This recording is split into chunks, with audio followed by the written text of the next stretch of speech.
send it straight through. Testing. 1, 2, 3. Does that? Oh, thanks. Thanks, Stuff. Yeah, I wonder if it's the cable. I have a cable I was using to send my mic directly into. All right. Well, whatever. It's working. So thanks, guys, for staying with me. Appreciate it. It's been a while since I've streamed, so I'm streaming the Tyrant of Zhentil Keep tonight. And this is the second in a, I think it's a multi-part, I think it's 3 parts at least, solo adventure. The first one, Death Knight Squire. I played through that. I actually just made a different character because I wanted to play another one. Hey, thanks, Praters. Appreciate that, man. Thanks for the cheer. I don't even think I have my tip jar out. Look at me. I'm horrible. Oh, well. But so I had to make a 3rd level character. So my character, as you can see, is Salwyn Dalhart. He is a Lightfoot halfling, and he is a swashbuckling rogue. And to be honest, I wanted to get someone that I could do a little sneak attack, hopefully, even with a 1 person, since as long as there's not somebody within 5 feet of him, I can still use that. So a couple things I have to keep in mind. Flanking is used, so that certainly won't help me. Yeah, I know, get it together, man, right? No death saves, so if I die, I die. It's over. And I did get to keep my max hit points per level, so I have 24 hit points. So with that, I really haven't read any of this story, so I'm going to just jump in and read, and you guys are going to kind of follow as I follow along. So let's start this bad boy. Get rid of these screens. Look at this. Jeez, horrible. All right, let me pull up this image. I have no idea what this is, but it says Flight from the Shadows. So I guess that's where we're starting. Then the map. Let me pull up the map and size that. Oh, it's not too bad. Get it to where you guys can see that, all right? Size that to just... There we go. Start with that. All right, so here we go. It looks like there's a lot of text in this beginning, so bear with me, and I think after this one there won't be nearly as much. So here we go. You wander far. At some point as you cross the Anauroch Desert, the year changes to 1315 DR. Halfway through the century, and certainly the end of a momentous decade for Faerun. So much has happened. The departure of the elves from Cormanthor, the rise of the Witch King Zengi, really could have made these names easier, in Damara and Vasa, the end of the age of humanity itself. But these things are far from your mind as you toil across the dry, wasted landscape of the Netheril, heading east, sometimes northeast, as the wind takes you, but then again, not heading anywhere really, just walking. You've seen much already, and for a while you have the feeling that shadows are on your tail. So you keep walking, trudging on until the weight of those shadows begins to lift. As you cross the Anauroch, several days at a time pass when you see not a soul. You embrace the solitude and spend that time talking aloud to yourself about everything you have encountered and everything you have learnt? I guess that's so far in your life. Many realizations crystallize during your crossing of the Anauroch, but soon enough you begin to crave the company of another being. Oh, it's that kind of adventure. Oh, wait. Any friendly humanoid, really. As your supplies start to run out, your solitude becomes a threat to your survival. On the 3rd day after your water skin runs dry, you see a dot, no, several small dots on the horizon traveling towards you, oscillating like specters across the dry, hot distance. Great. Oh, okay, I guess my spirits are supposed to lift. They lift. You are saved from dying of thirst by a traveling caravan. This sounds like the beginning of Gladiator, or like, the beginning part of Gladiator, consisting of several friendly half-orc families who are running from shadows of their own, it seems. Well, maybe I won't be sold into slavery. They tell a tale of persecution in the lands you are about to enter. They speak of tyrants, powerful despots, and secret networks. The word Zentarim is mentioned several times, usually in conjunction with the name Manchun. You know what? I'm going to make a note of that. I do have a game note. I'm going to put it in quest notes here. So I'm going to say Manchun. Zentarim, question mark. So we'll keep that. All right. Which makes you weigh for a moment the option of turning south and avoiding what lies ahead. That thought enters your mind for but a breath, following which you chide yourself for cowardice, your cowardice. No, ever since you set out on this journey, you were resolved to simply keep walking in the direction you had chosen, and now your resolve is firmer than ever. Whatever crosses your path, you will deal with it as you always have, with keen instinct and prodigious skill in combat. You say goodbye to the caravan and continue. Slowly, civilization, or at least the remnants of it, begin to emerge from the shifting sands. Ruins of Netherese spires and the plain of the standing stones bear witness to the great civilizations that once prospered here, where great cities hovered above the desert floor. The great floating city of Thultanthar, now lost somewhere in the shadow plane, was the greatest of these. I hope I'm not supposed to remember all this because I'm horrible with remembering all these details. But I walk on and wonder to yourself if this desert has an ending, when slowly the landscape begins to change, endless sands giving way to grassy hills the color of wheat. Then suddenly, as if springing from the landscape itself, a great emerald forest. Oh, here we go. There we go. That's what I was looking for. And of course, now I lost my spot. Okay, rises before you, stretching far north. You enter the border forest, continuing east, and after 2 days' peaceful travel through its green depths, you emerge, seeing before you a river winding its way through a pristine landscape towards a huge inlet body of water. This is really just going to be a spoken word. I think that's all this is going to be. I'm going to be speaking the whole time, so I hope you like my voice. A locked sea, the Moon Sea, to be precise. You'd always known it was here, but nothing had prepared you for its grandeur. You walk following the river Tesh, and traffic on the road picks up. You see numerous farms dotting the landscape, and on the faces of these simple folk, you read the lines of worry, of hardship and oppression, in stark contrast to the beauty of the land you travel through. After 3 days, is that another 3 days? Wow. You reach a town called Teshwave, where you spend a night and replenish your supplies. And can't help noticing that these people, despite the beauty and the grandeur of this inland realm, look harassed, exhausted, ill-treated. Over ale, everything's better over ale, you listen in on whispered conversations. You hear names spoken in bitter tones: Manchun, Vzol, Zimmenon. Try saying that. I'm glad I haven't been drinking yet. Zememon. An old merchant enjoys your company so much that he buys you several drinks and gives you a thorough rundown on the geography of the area. Later on, in your room, you go over his description in your head several times and cement the local geography in place. Okay, see West Moonsea map above. So I guess I have an idea of this, and here's Teshwave, I guess, where I am right now. All right. The next day dawns gray and gloomy, and you depart Teshwave, making your way. Let's see, do I have that? We'll do a little dark night.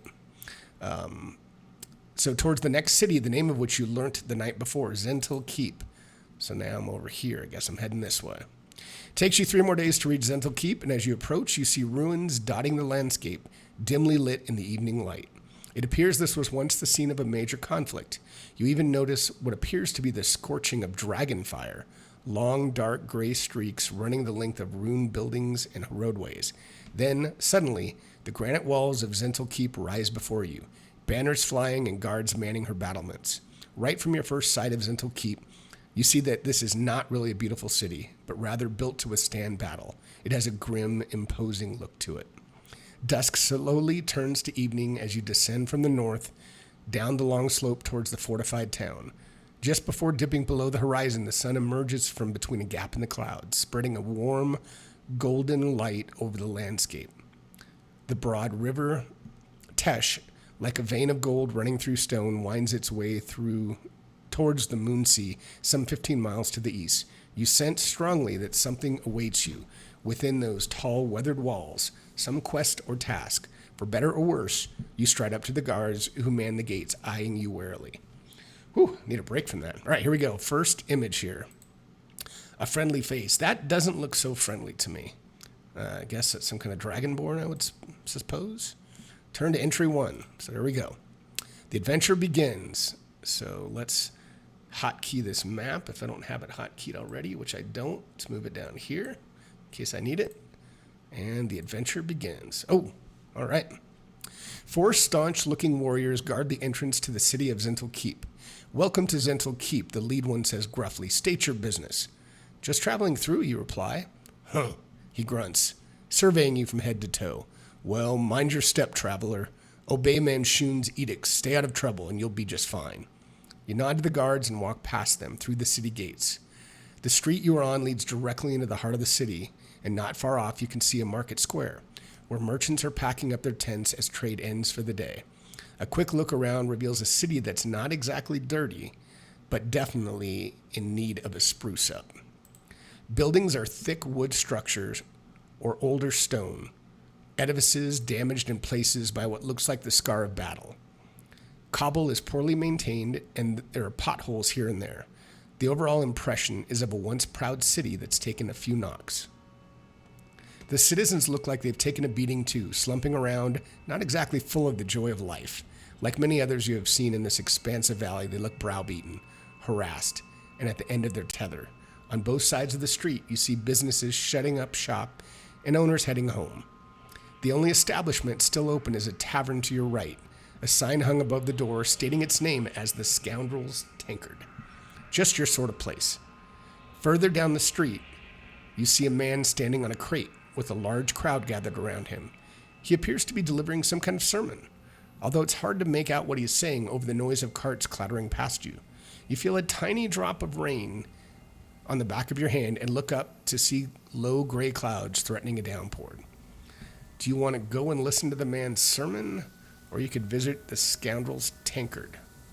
I'm really thirsty, both in real life and in the game, but I think I want to listen. I want to get to feel this town. So let's kind of listen to him a little bit, see what he has to say. You walk over to the crowd gathered around the man who appears to be a priest of some sort. His words gradually become audible. The priest sees you arrive and gives you a slight smile. For the benefit of those who have just arrived, I shall repeat the fell news delivered to Lord Manchun this morning and relayed by his grace to the priests of the Temple of Bane. The tidings are thus. Galantur Hawkhelm is murdered by an orc assassin, and an orc horde descends on the Citadel of the Raven. Ooh, that's the next adventure, isn't it? Marching unchecked across the ride, tens of thousands. Lies, a voice cries out. Well, I guess I could have done that more female-y, but you turn to see a female orc glaring at the priest. These are lies propagated by the Black Network. The interim spies killed Zockhelm, not our people. Silence, wench, the priest bellows. Of course you would say such thing. Killed by the Zhentil, indeed. From seemingly out of nowhere, two guards, dressed in the same livery as the gate sentries, appear and grab the orc female under her arms and begin dragging her away, kicking and screaming. The rest of the crowd grows restless. That's enough of that, one guard says gruffly, dealing her a vicious blow with his gauntleted hand. The female orc's head slumps forward. The blow has rendered her unconscious. The priest addresses the crowd again. See? It is bred into them, this violence, this hatred. A night in the dungeons will be her reward for treasonous talk like that. Will you go to the female's orc aid? To do nothing and simply observe, go to 259. If you want to leave this crowd and visit the Scoundrel's Tankard, if you want to go find an inn. I think going to her aid right away, given I don't know these people, that doesn't sound good. I could observe a little bit, but then I might get, maybe I'll watch just a little bit, see if she comes to, see if I see where they take her. Let's start with that. You watch the poor female being carted off, realizing that there's little you can do for her without getting yourself thrown into some dungeon for the night as well. The show over, some of the crowd start wandering off and the rain begins to pick up. What is your passive perception? Well, let's just see now, shall we? I have it up here. Passive perception is 12. Is it 12 or above? Yes, it is. Nice. Go to 162. Here we go. You watch the poor female being carted off, realizing there's little... Okay, I already did that. Didn't I go to... Oh, here we go.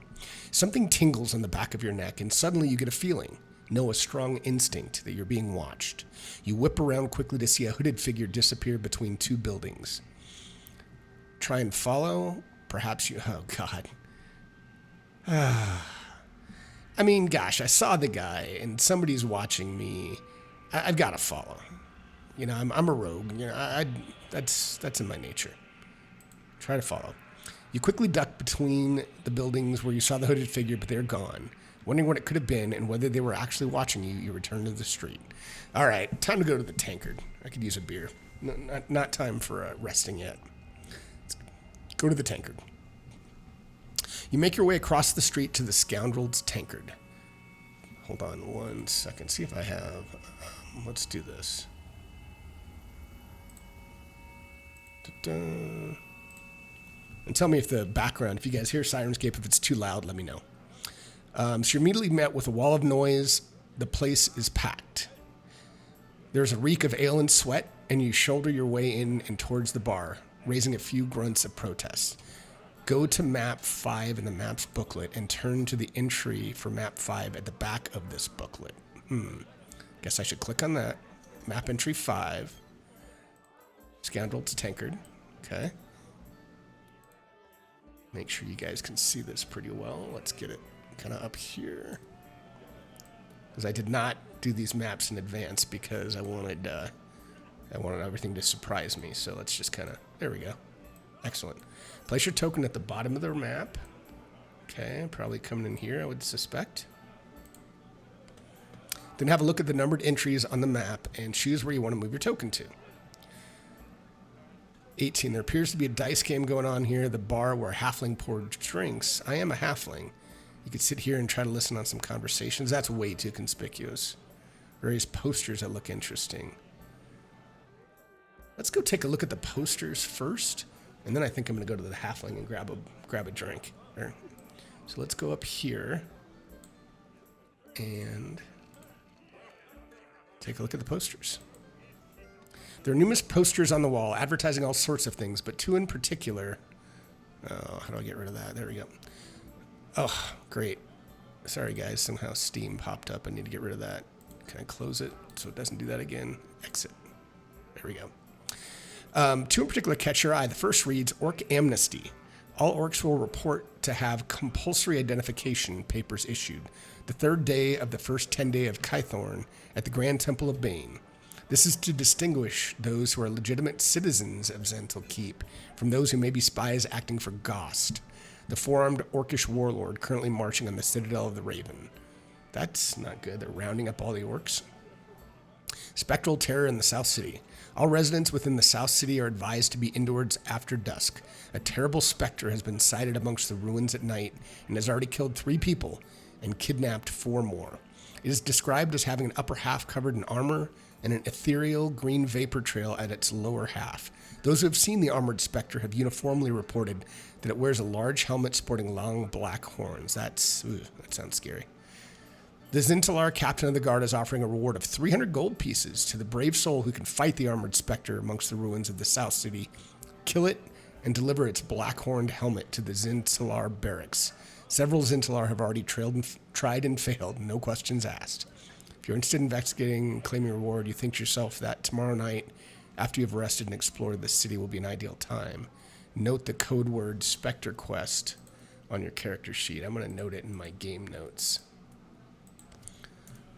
Let's see, Black Horn. I think this is one of those side quests. I heard there's a lot of them. Helmeted Nasty. Code word. Spectre Quest. Spectre Quest. All right. Suddenly, as you're reading, you feel a strong shove in your back. Oi! Get out of the way! Someone shouts as they push past you. There's a massive crash, and you turn to see a chair splintering into pieces over the head of an orc. Get out, savage, the attacker, a human shouts. Another thug, the one who pushed past you, joins the fray, and the orc, who appeared to have just been sitting there minding his own business, is on the ground, having the living daylights beaten out of him. Oh, God. Do you want to involve yourself in the fight, go to the aid of the orc, try to hand in pit combat against what? Or leave? I think I'm going to help the orc. I mean, geez. Want to help a guy who's just sitting there minding his own business. Hopefully I can get a drink after this. So here we go. I'm going to go to the aid of the orc, find map 6 in the map booklet, and go to the bar brawls combat sheet. All right, let me save this one down here. Map 6 in the map booklet.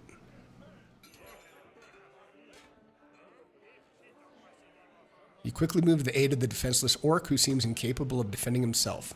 Not everyone in this world is a warrior after all. And 2-on-1, that's just not fair unless you're talking about dragons. Combat notes. Use map 6. Okay, so here's map 6. For now, I'm just going to put it over this map. because I'll probably need the normal map again. Is that the end of it? Yeah, I guess that's about it. All right, so here we go. Let's get myself on the map. PC up here. Oh, I can't. Oh, I think it's just the... Yeah, I think it's because at the very top of the map it won't let me. So I'll just say I'm in the square above and it'll take me 5 more movement. All right. Combat notes. Uh-oh, where'd that go? Use map 6. Place to... Okay, that's... I think I got it. Place tokens, T, thugs, PCU, encounter. So let's drop that encounter in the combat sheet. Put this up here. You guys don't really need to see that. And he's got the thugs on there. Excellent. Roll initiative. All right, here we go.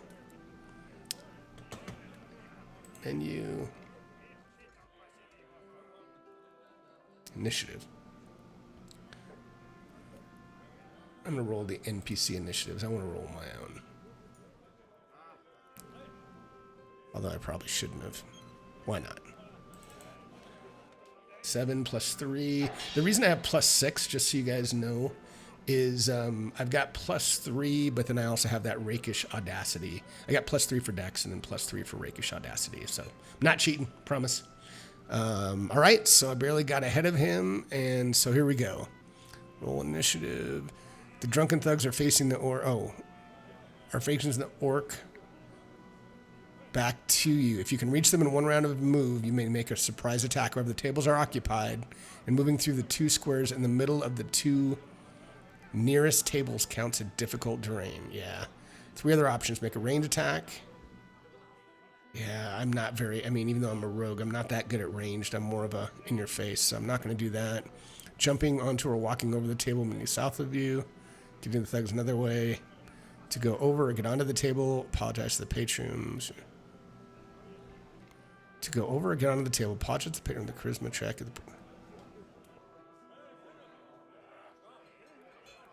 Well, I guess I need to get around it because I'll have to do range from there.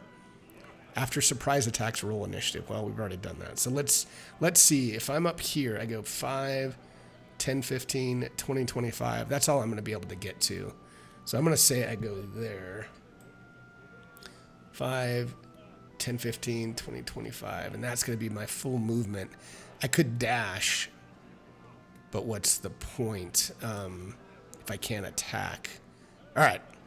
So I will say that.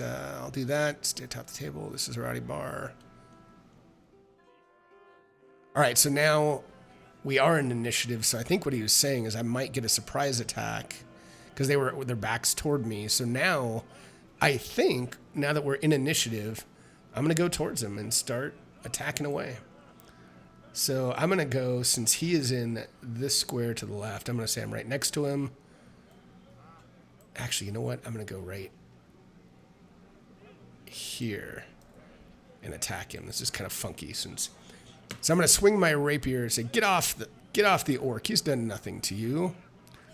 And swing my rapier at him. I hit.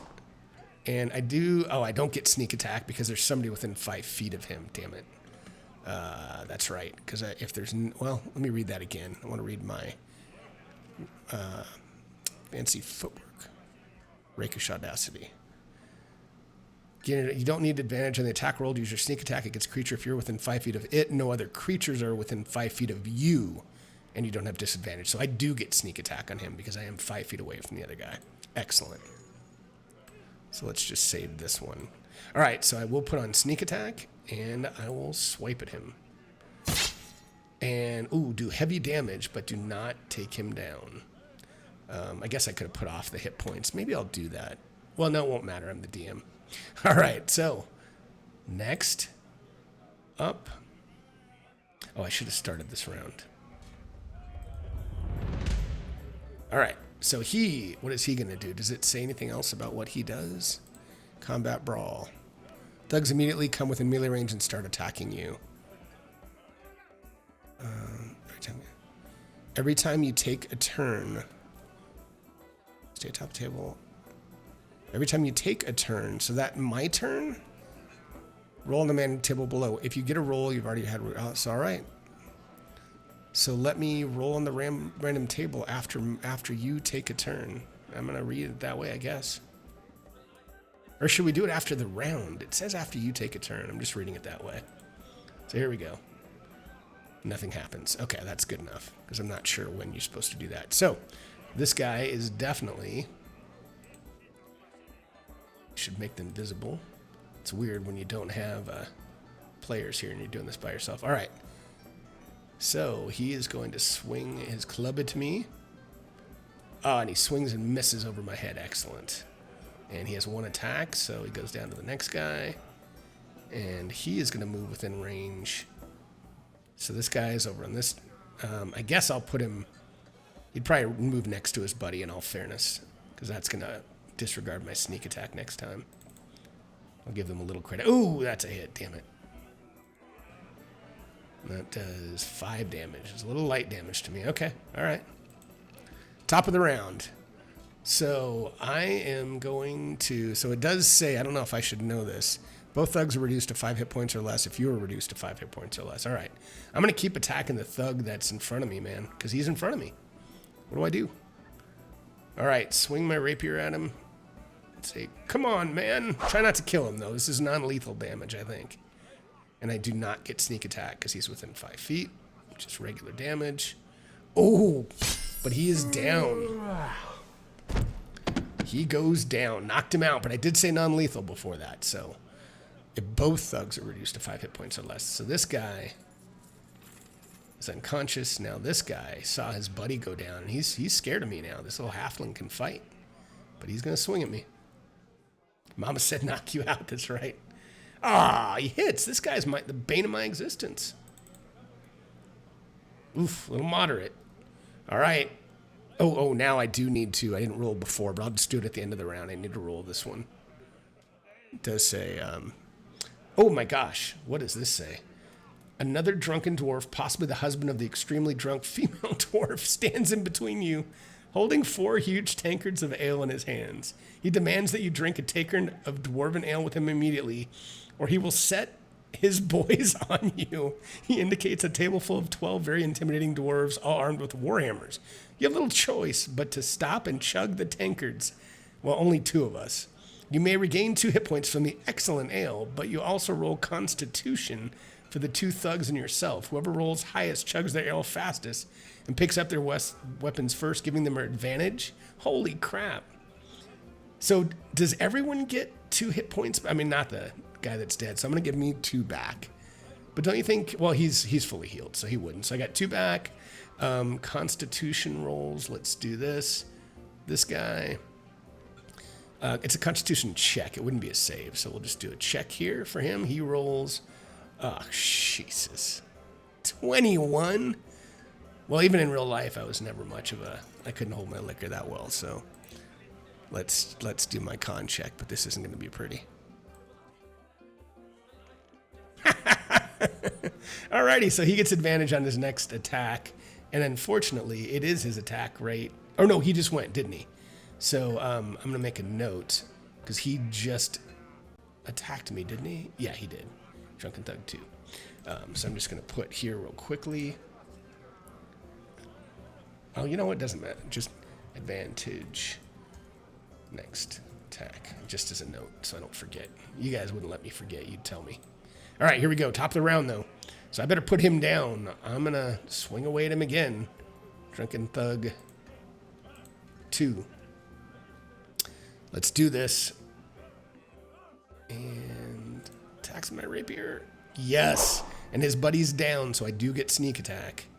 Sneak attack, damage, heavy. So what's he down to? He's down to 8, but it says if they're 5 or less. So goes past him. He's still unconscious. And his buddy gets advantage now. I can take that off. I don't like advantage. Advantage is not good for me.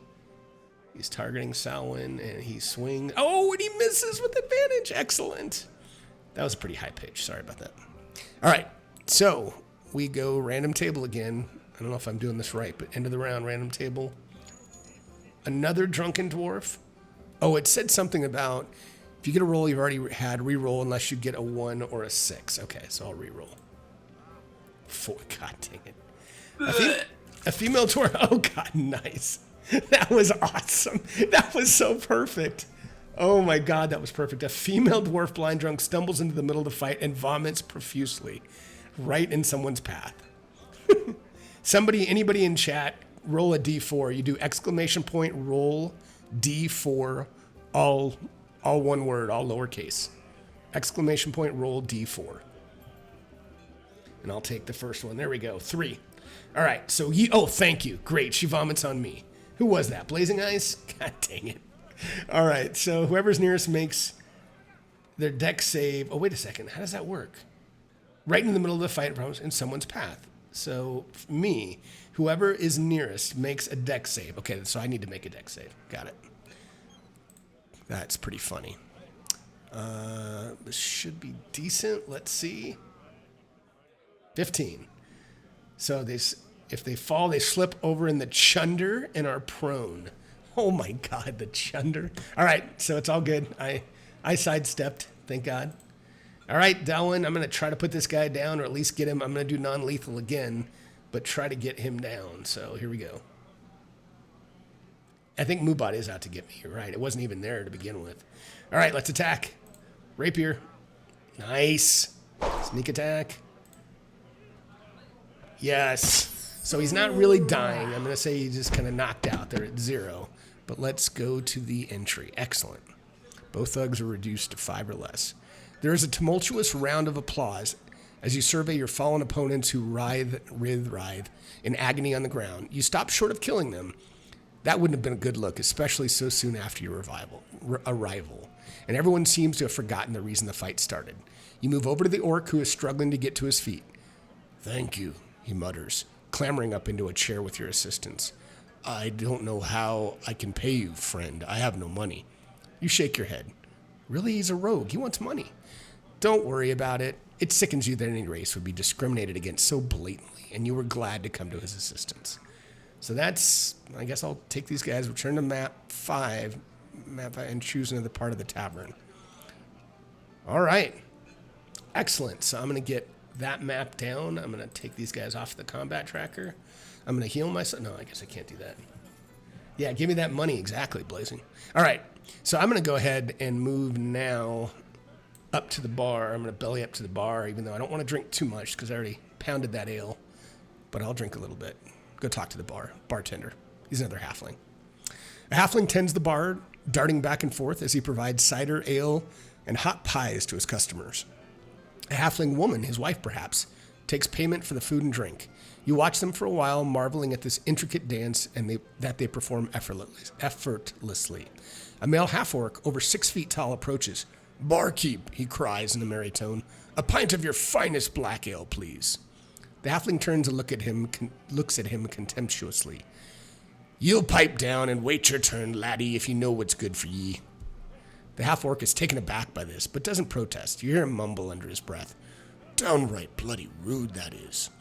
Your reverie is interrupted by a loud announcement. 10 minutes, friends, till the pit bouts. Uh-oh. Get your drinks and move downstairs, and we shall have us a show. Still taking challengers for the 3rd bout, as well against the mad dwarf Crom Daggerfist. He takes all comers. 150 gold piece purse for that bout. After hearing this, a few punters drift down the stairs, toward the stairs, but everyone else goes back to their drinks. It appears there are no challengers right now. Boy, I'm down to 15. Do you order a drink and stand by the bar, or do you try your luck? I'm tempted. He's a swashbuckler and all. I mean, he's, Yeah, probably not. He's not that. If he was a big fighter type, I'm going to say no.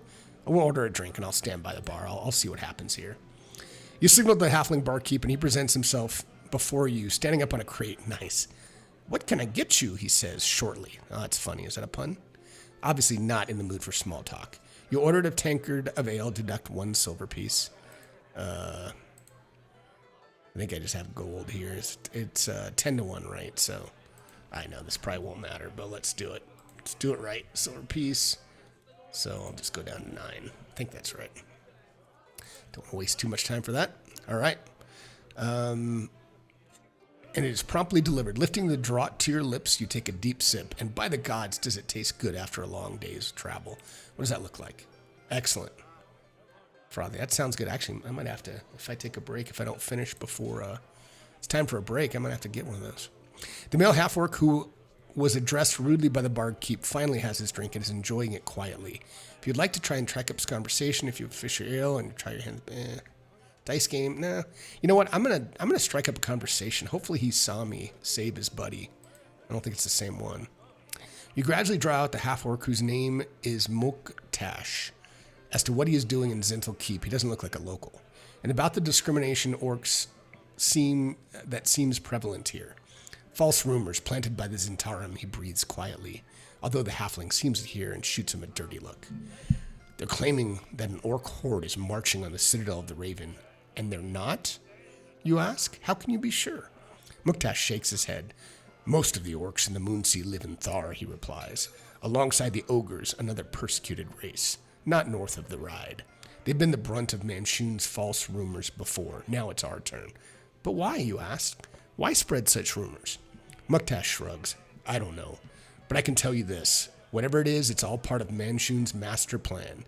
His goal is to rule all trade in this area. My guess is he's trying to get the other rulers of the Moonsea to agree to him taking control of this citadel. If that happens, he will have a major strategic advantage over the area. Then we can kiss goodbye to all of our freedoms. Muktash says this a little louder for the halfling's benefit. Orcs, halflings, elves, humans, everyone. Manshoon will rule us all. The halfling wags a finger at Muktash angrily. Now that's enough, he barks. Keep that sort of talk down, or I'll call the guard. All right, settle down, Muktash says, rolling his eyes at you. A shout comes from the other side of the bar. Last call for the pit bout, starting in 2 minutes. I think, I'm going to go to the dice table. That's probably more in character for me.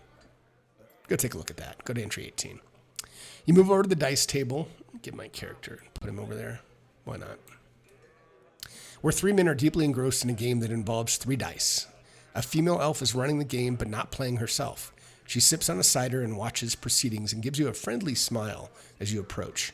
We're playing Dragon Slayer, one of the men informs you. Care to join? 100 gold pieces per round, so not for the faint at heart. The 2 players glance up at you. You notice they are betting with gold coins. They finish their game and then invite you to sit down. Each of them rolls a dice. First player gets a 3, the second a 4. Now you roll, the elf says, to see who goes first. Do I even have... Let me look at this. I have 46 gold pieces. I mean, I don't think I even have enough to get... Doesn't it say 100 gold pieces per round?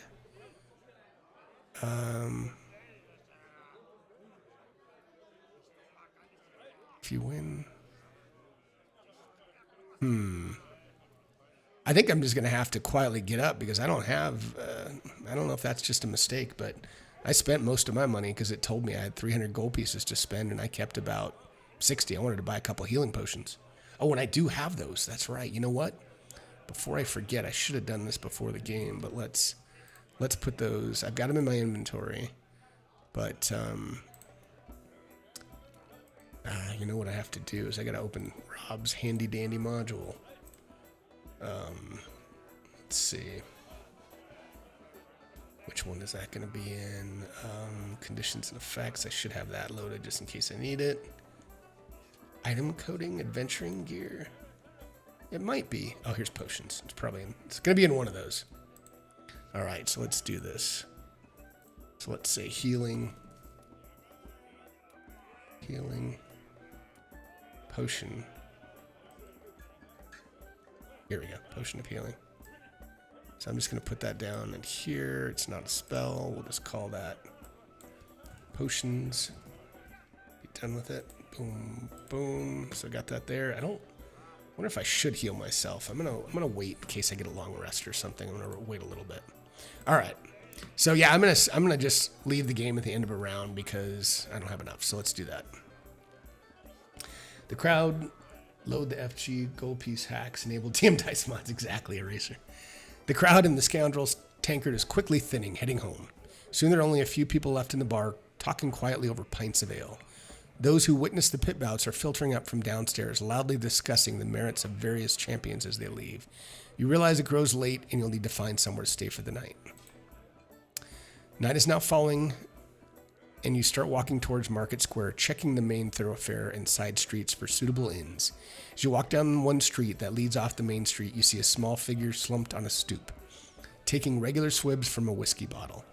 As you pass, you catch sight of a halfling's face, and he looks absolutely miserable.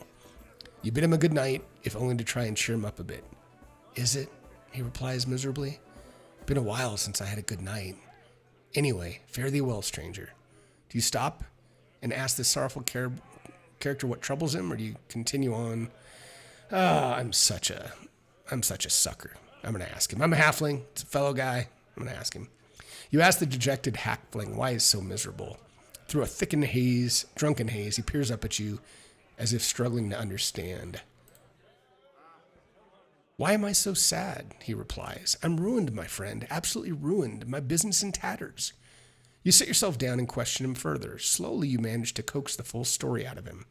The halfling, whose name is Wendell Wheatfields, runs Wendell's Essential Victuals, selling meats, vegetables, dry grains, and other items to various hospitality establishments across Zhentil Keep. I keep the whole city fed, he boasts at one point. But Wendell tells you that the thieves have been pilfering his goods for some weeks now. Here's what Wendell looks like. Yeah, dark, saggy eyes. Nose, I can imagine that being reddish, thick. First, it was just a sack of grain here, a crate of potatoes there, but lately they've been taking more and more. And just last night, they cleaned me out completely. Everything gone. I have the capital to restock my inventory, but I can't go on like this. You discover from Wendell that he keeps all his goods in a cellar, selling from his shop front upstairs. Customers walk in and off the street, and the doors are triple locked every night.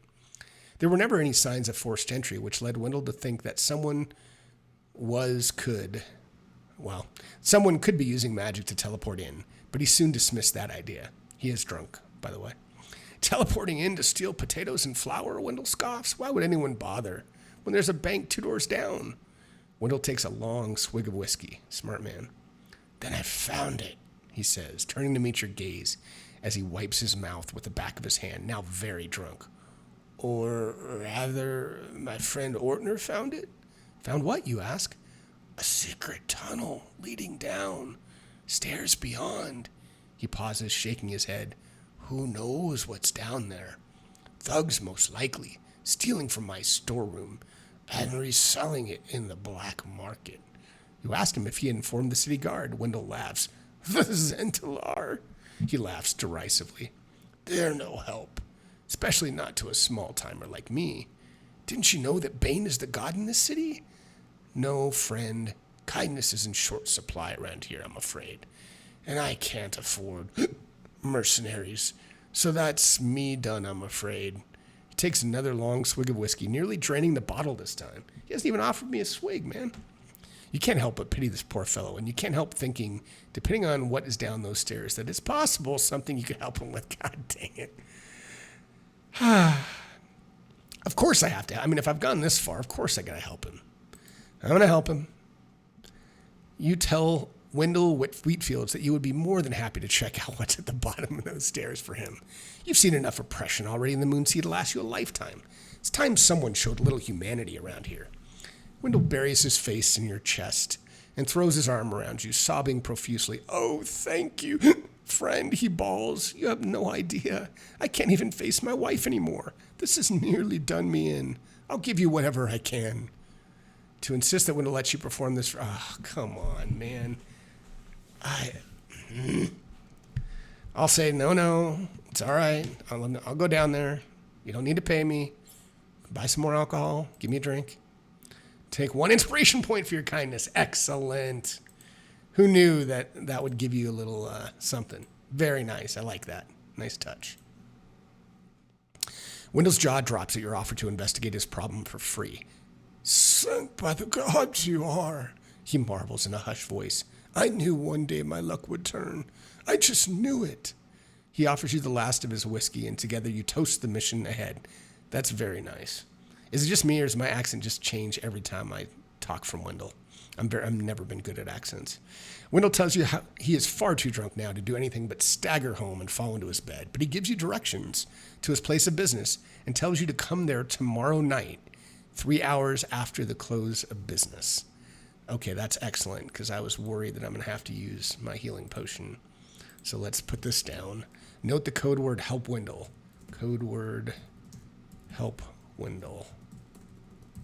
I'll just put drunk halfling. All right. On your character sheet, and then you really must find an inn, which you can do by going to 221. At the appropriate time, this code word will be activated, and you'll be able to undertake this side quest. That's pretty cool. This guy created over 500 entries. So, and I actually had to go through each one to make sure that they would show up on the right side of my screen. So that's pretty cool. All right, here we go. You walk the streets of Zhentil Keep looking for an inn, somewhere to spend the night. Make an investigation roll. Okay, investigation, check. Over here, boom, boom. 16? That sounds pretty good. What was that? What did I need? Yes, 11 through 20. Go to 313. A light drizzle.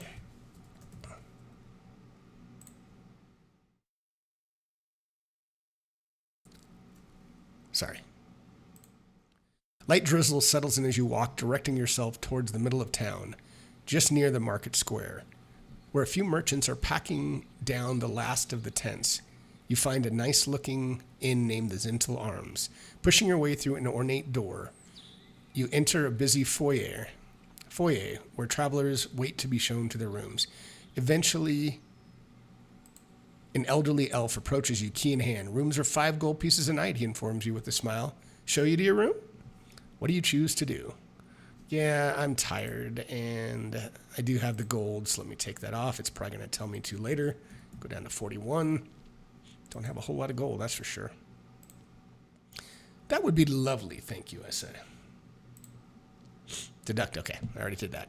The elf shows you upstairs to your room, which is well appointed. A 4-poster bed is covered with plush blankets and silk sheets, and a bath at the side of the room already has several steaming pails of water sitting beside it, waiting for your arrival. It's the little things that count. You are certainly getting your money's worth. Can you imagine back in the day that's literally what, you got to pour the hot water into the bath, and that was your version of cleaning up? Wow. The elf bids you good night and leaves the room. Quickly you strip off and fill the bath and have a long hot soak, washing away the dust and cares of travel. You dry off and get half dressed, ready for sleep. On a bedside table is a platter of fruit and sweetmeats and a rolled parchment. You untie it. It is a map of Zhentil Keep. You lie down on the bed and study this, thinking about the areas of the city you will visit tomorrow. See map 1 in the maps booklet. Slow your eyes droop and you fall into a deep slumber. Regain all your hit points from this long rest. Excellent. Give myself a quick long rest. I didn't have anything else it was going to give me back. So I guess, so map 1, map entry 1. Oh, you know what? I need to go into Sirenscape and do the silence thing because that's the long rest sound. I forgot about that. Otherwise, we'll hear that forever. What was that? That was funny. I'm not really sure what that was. Silence. Okay. Should turn that off. Okay, so let's see if this will do it. But otherwise, I need to remember map 1, map entry 1 in the adventure book. Okay, I think it's going to show me anyway. You wake in the morning and take breakfast downstairs. So let's do this. Gruel hotcakes with a sweet syrup. Thanking the innkeeper, you walk out to the street and survey the scene before you. Carts trundle towards Market Square, where merchants are already setting up. The day is fine and clear, and all about you locals gather, go about their business. Unfurling your map, you study the different areas of Zhentil Keep and consider what parts you should explore. So let me put this up for you guys.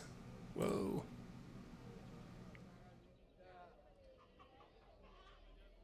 All right, let's get this into a manageable. Okay. All right, that's not bad. There we go.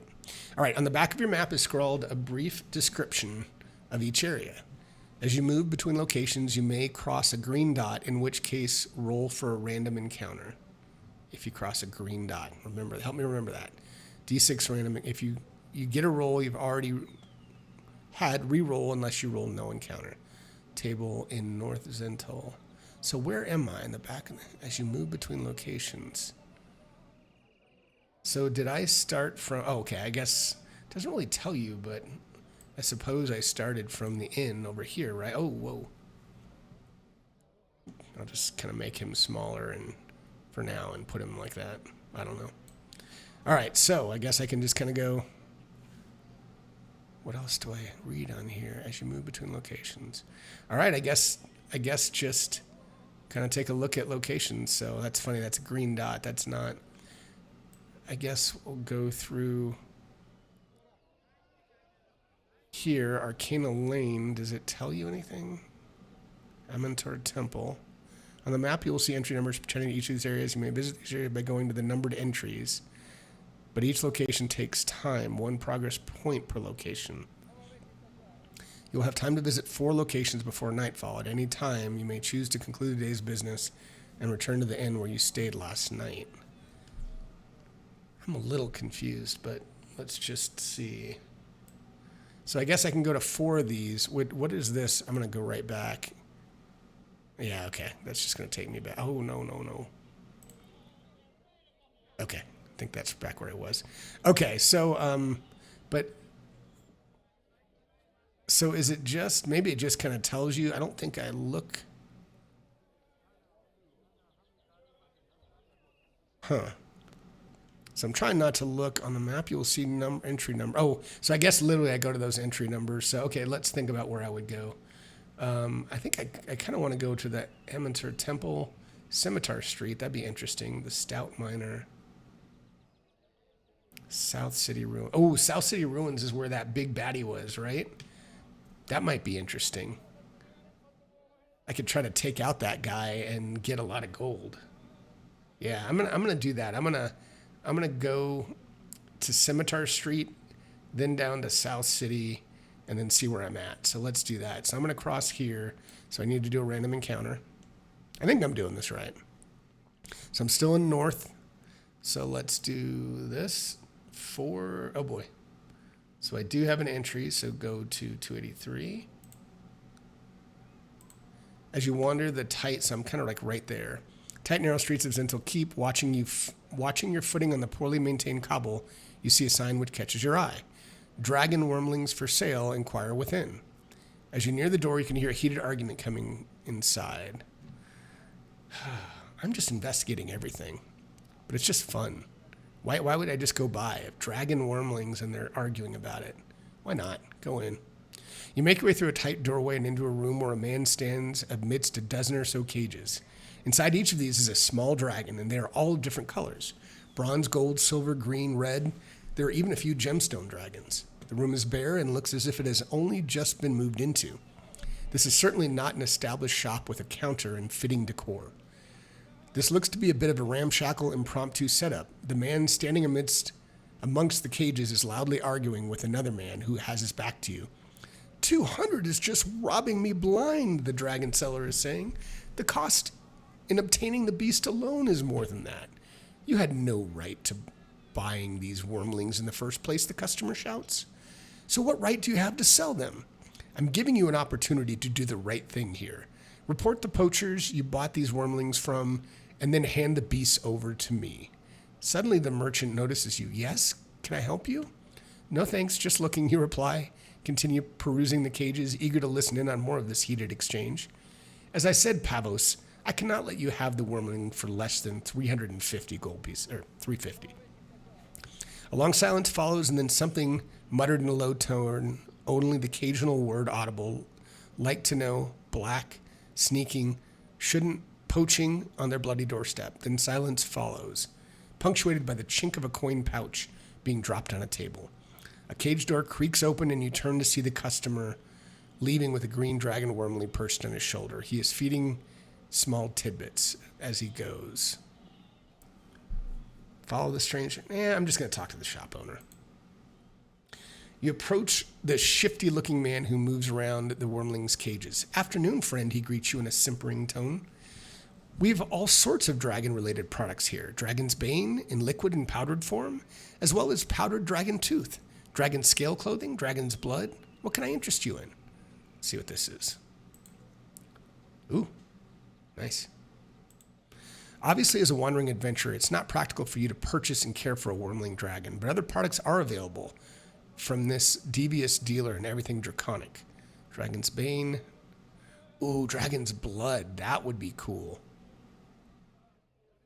I can contend about his ethics after that, but, I am a rogue. Bag o' gems. You ask the merchant about the dragon's blood. It's from a black dragon, he replies. One of the most potent poisons known in Faerun. Completely toxic to anything except reptiles. He passes you the bottle to inspect. Lifting it up, you see the thick black liquid move slowly around the base of the tear-shaped bottle. There looks to be enough for 2 doses. 150 gold pieces, my friend. You may buy this if you have a weapon that dispenses... this is good for 2 encounters. If you're just coating it... Creature subject to this poison, once they have rolled for that... Note this, and then return to 433 and make another choice. I guess I'm going to note...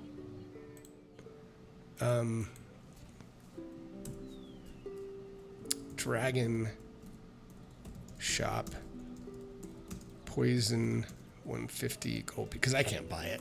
So, I'd be interested maybe in going back. So, turn to 433, make another choice. I'm gonna chastise him a bit.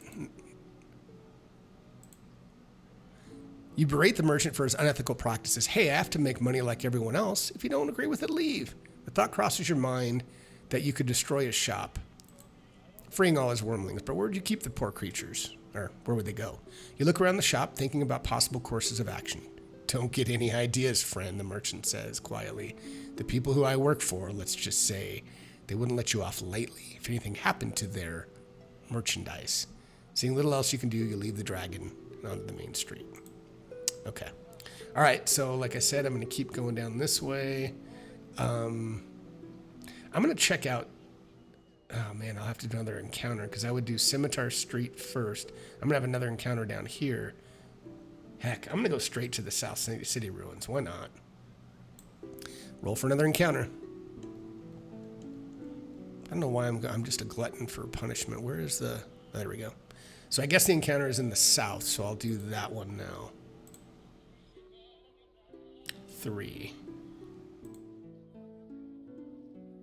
As you wander towards your next destination, something catches your eye. A note pinned to the wall of a house. Looks like that. Interesting. Do you know the Druidic language? I will look just for the heck of it, but I am quite certain I do not. Common and Halfling, I saw that. Common and Halfling. All right. You shake your head at the indecipherable runes and continue on your way. Go to map 1. Okay. All right, so I am down here. So now I am in South City Ruins. So I need to find 78. Can I just go... Oh, I suppose I can. Where's my story entries? There we go. Let's go find 78. This guy did a really good job. This is pretty cool. And it feels like it could be very different each time. Add 1 progress point. You cannot have more than 4 progress. I don't know what that means. What happens if you do? So I'm going to put in quest notes up here. Current progress points 1. So what do you have? If this puts you at 5, I immediately go, okay. So it just kind of maybe pushes you onto your quest maybe. So it doesn't. That's my first one. At least I don't think there was another one. You make your way past the common quarter and into the ravaged, rubble-strewn landscape of the South City Ruins. From what you have gathered during your time here, I'm going to take off the market music. There was a great invasion of Zhentil Keep some 50 years ago by a large force of orcs, ogres, and even a dragon or 2. The city was more or less leveled, and rebuilding has been going on since. It appears most of the debris has been cleared away from this area, and you can see that the road has been remade. Fresh cobble runs southward out of an open gate and onward to the next city to the south named Ulash. Behind you to the north, a swath of newly constructed houses forms the common quarter. I guess that's this. Where many of the poorer citizens live, and the Zhentil barracks on the eastern side over here of the south city. You walk into the midst of the rooms and have a look around. Mostly all you can see are the blasted, empty shells of wrecked houses and the odd scurrying rat. But to the south, you can also see the remains of what appears to be a temple. Let's investigate the ruins. Let's do it. It might be a short end to our evening, but we'll see. You walk south, discerning the outline of a temple made in an older style than the other buildings. You've made it... hold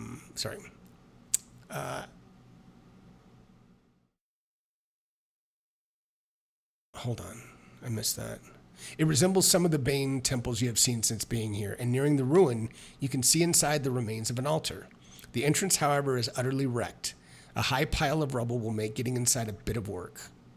Ooh, this is going to give me a progress point. But isn't this where... maybe I shouldn't be going through that, because I thought... Yeah, maybe I was supposed to go in it at night. Let's climb over it. Why not?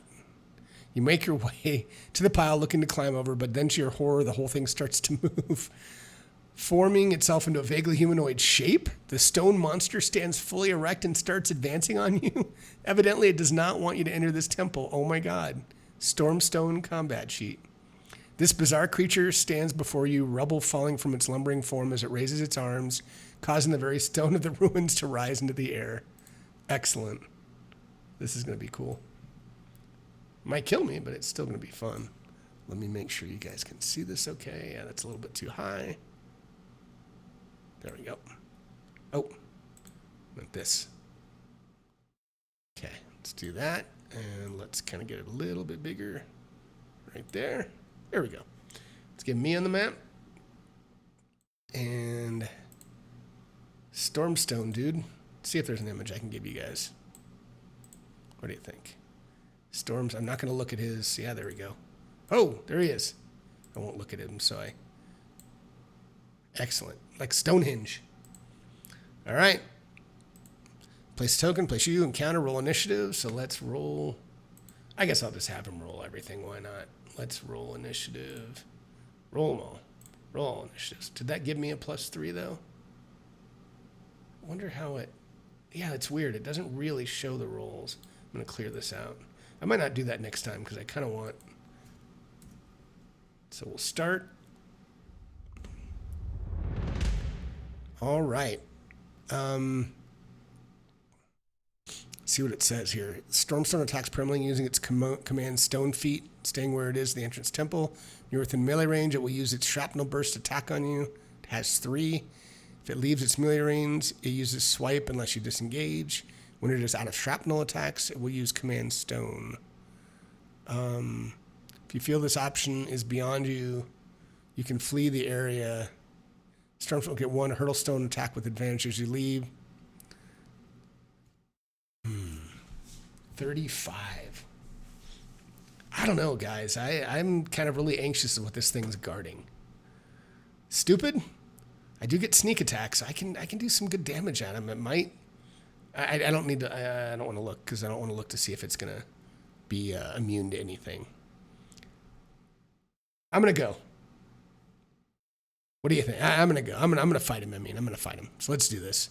All right. I got the first initiative. So I'm going to go 5, 10, 15. Right up to him. Let's see what I do on this first attack. Because maybe if I get in trouble, I can always try to leave and disengage and run away.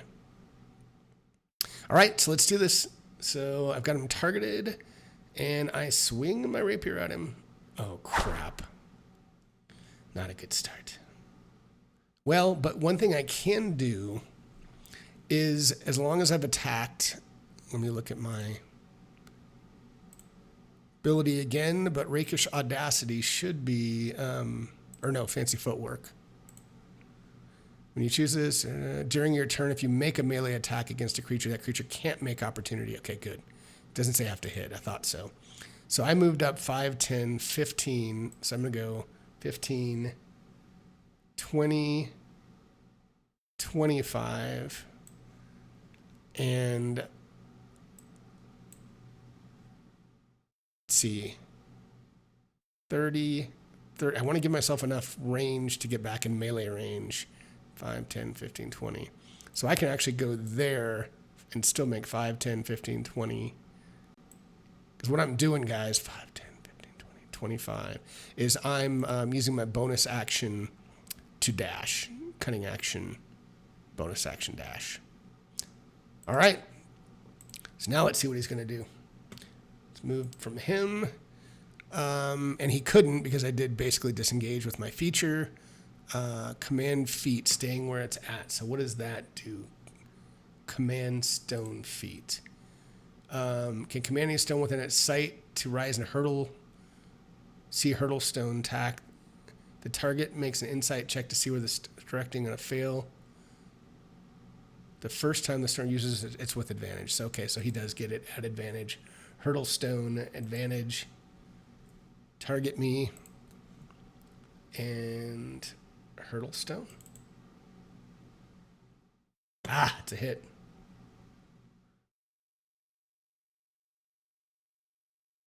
Seven. Man, I'm going to really need to take him out quickly. And so I do 2d8, the rapier 3d8. So that's force an average of like 12. That's at least 3 swings. I got to disengage and get out of here, unfortunately. So I assume it lets me flee the area since it's past my turn. I don't want to cheat here. Yeah, you know what? I'm going to say that because I got so far back, I'm going to leave. He just made his attack. And I think what I'm going to do, though, is I will take the progress point. So I'm going to go ahead and take this option. I think that's legit. So let's go back here because there's no way I was going to take that guy down. I think that's reasonable. All right. Take a look at some of the houses while I'm here, I guess. Move amongst the destroyed of these houses. Little to be seen. Make an investigation check. Okay. 14, so that's a 15, I mean. 14 or above. You move through various houses and turn up a few interesting items. 15 gold. Oh, good. 15 gold pieces. Get on my inventory. So that puts me at 56. 32 silver pieces. So that goes to 41. And a set of 5 daggers and a belt and a strange artifact that gives you pause. Piece of wood, likely part of a chest or a table with markings on it. So, well, he probably has a... Does he have a parcel in there? Well, we'll see. Someone has carved a bird's head, a raven's head actually, totally black into the wood. Something has been written next to it in a language you don't see every day. Do you know undercommon? No. Comprehend? No. Do you possess? No. If not, you can check out the temple ruin. No, I've otherwise returned. So, do I get, a set of 5 daggers and a belt. It doesn't really show a parcel for that. Well, all right. Choose a new destination. So I went straight south, so I've gone to one of these. So the question is, so when I go back through it, do I do another, let me read, see if it tells you. As you move between locations, you may encounter a green dot, in which case roll for an encounter. It doesn't say you don't roll when you go back through it, so I'm going to say that I'm going to have to go back through, and when I get there, do another random encounter to the south. Let's do this. 4, have I been to that one? Nope. So River Tesh.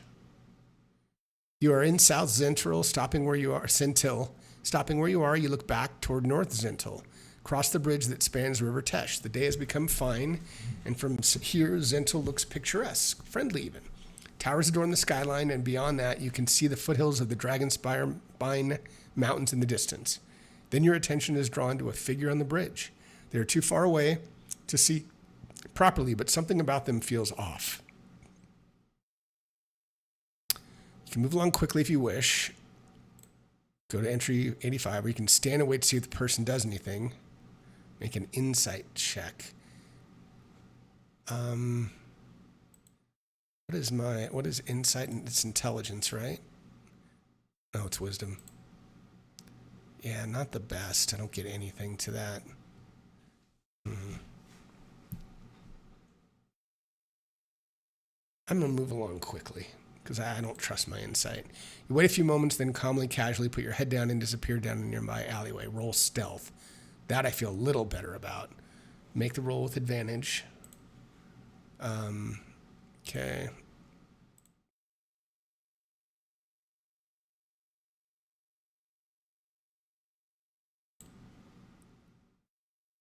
Oh man, I dropped a 1. Wow. 16. That's good. So I did that. Make the roll with advantage. Oh, if you're a rogue, I should have read that closer. Or an urban ranger. So I was, fortunately. I am a rogue. You move quickly, putting as much distance between you and the bridge as possible. For several minutes, you walk, occasionally glancing behind to make sure you haven't been followed. For a while, it seems you're safe. Go back to map 1, entry 1. Okay, so I've only seen 1, so I get all the way back up here. So I had said I wanted to say that Amantur Temple, so what I don't really understand is, do I have to go through here to make an encounter to get there? Or does that mean I can go around and in through here? I guess I'm going to say the entrance, it has to go through there. It's the only thing that makes sense. I don't know if I could go up here and go to it. It's a little confusing. So I'm gonna roll for one more encounter, and then I'll go into that one, and then if nothing else happens, I'll probably go back. 1, no encounter. Okay, good. So let's go to 53. I'm going to look at the temple real quick. Where is my 53? Hope you guys are enjoying it. Let me know if it's fun, boring. I just thought it'd be fun to stream this one. I thought I could get through it relatively quickly. When I did the first one, I finished in like an hour and 10 minutes, but I've already been going an hour and 15. Oh, God. Add 1 progress point if you've only just arrived at the Amantur Temple. You cannot have more than 4. So let's go back, and I do now have 2 because I went down south and I did get 1 there. The Amantur Temple is tucked away in this northwestern area of Zhentil Keep, behind artisans' workshops in the semi-industrial area, unlike the Black Altar, which sits among the main clerical region of the city. As you walk towards it, you see many different races and people from all over Faerun, but not many Zents. It seems Bane is the deity of choice in this city, and given that Amantur is Bane's mortal enemy, you can't help but think this temple is a token gesture. Amantur's face is a radiant sun, is positioned right over the main entrance. You enter the cool interior, and the heady smell of incense envelops you. There is a fountain set in the middle of the main temple room, which provides a soft, watery background noise for the worshippers who sit peacefully around the temple room floor. Contemplating the large Amantur idol which graces the altar. Priest rings a bell as he chants an ethereal prayer and presents foodstuffs to the idol. In alcoves around the wall are similar idols, representing other deities of Faerun. Ilmater, god of endurance; Torm, god of courage; Tyr, god of justice; Chantia, goddess of agriculture. The list goes on and on. This appears to be a catch-all for the worshippers of any deity that isn't Bane. Glancing around the worshippers, you see that this could be a chance to gain some valuable information.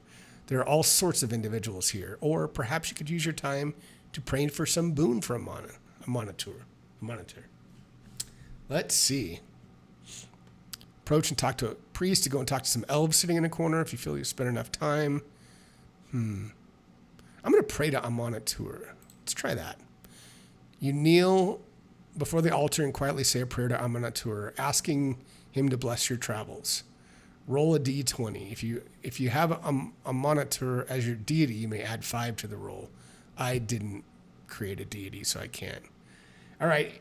Anybody in chat want to roll a d20 for me? Exclamation point, roll D20. I'll give you a minute or two, and if nobody wants to, I'll do it. But exclamation point, roll D20. And I'll take your result.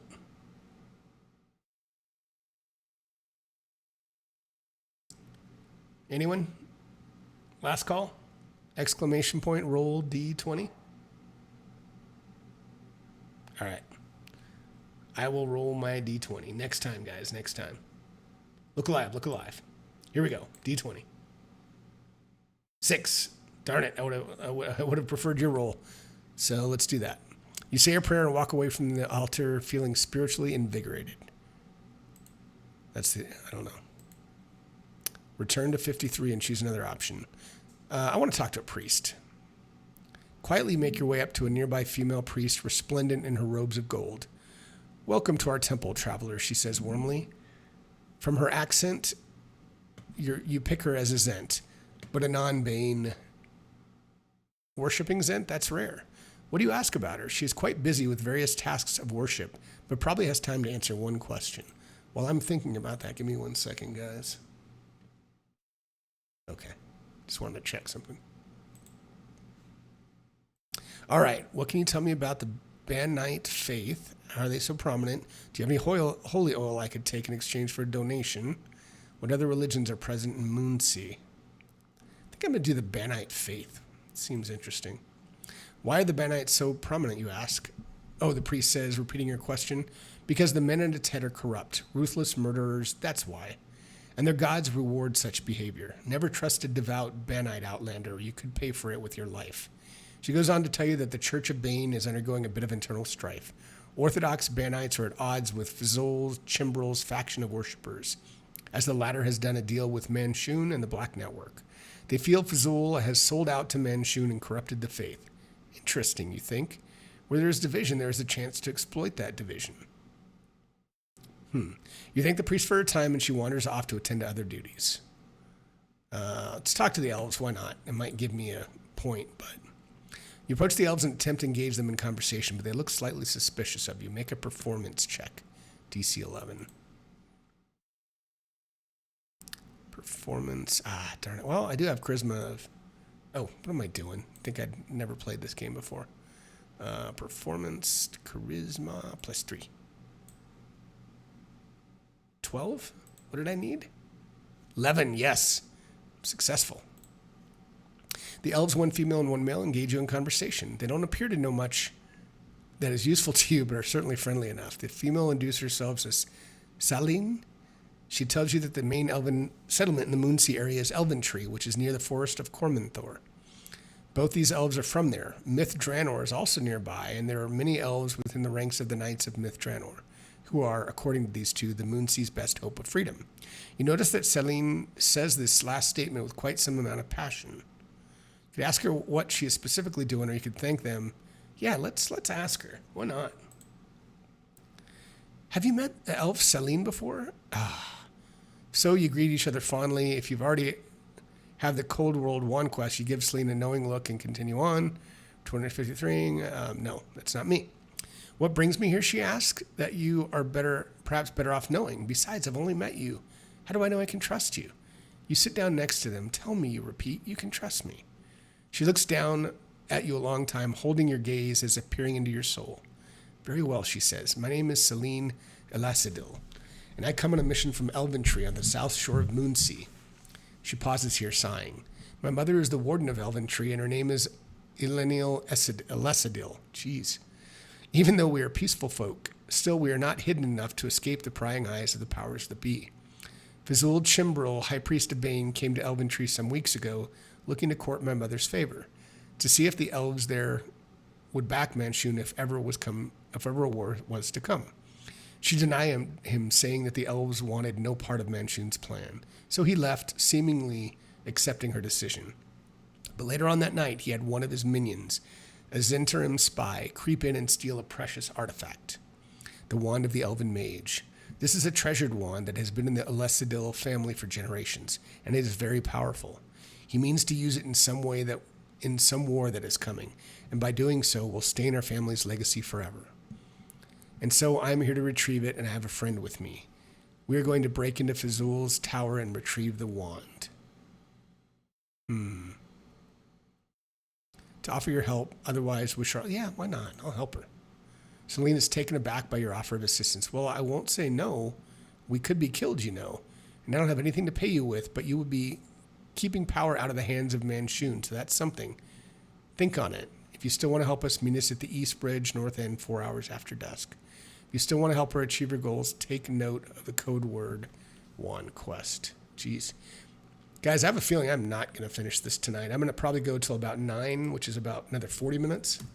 But boy, this is actually longer than I thought and pretty cool. Celine, Elf, code word Wand Quest. All right. Appropriate time, so for now return to 53. All right, enough time. Choose your next destination. All right, I think that's enough. I think I've seen enough where I'm going to go back.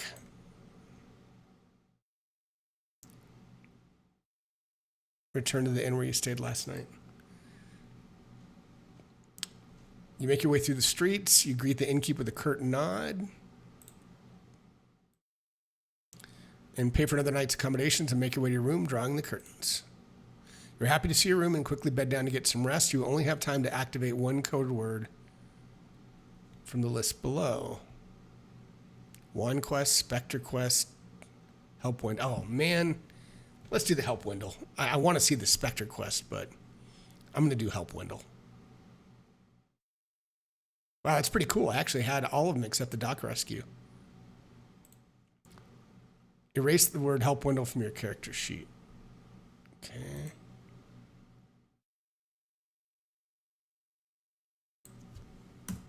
Gone. As if it didn't happen.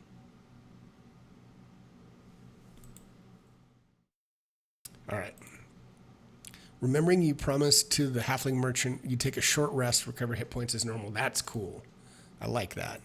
So let me roll.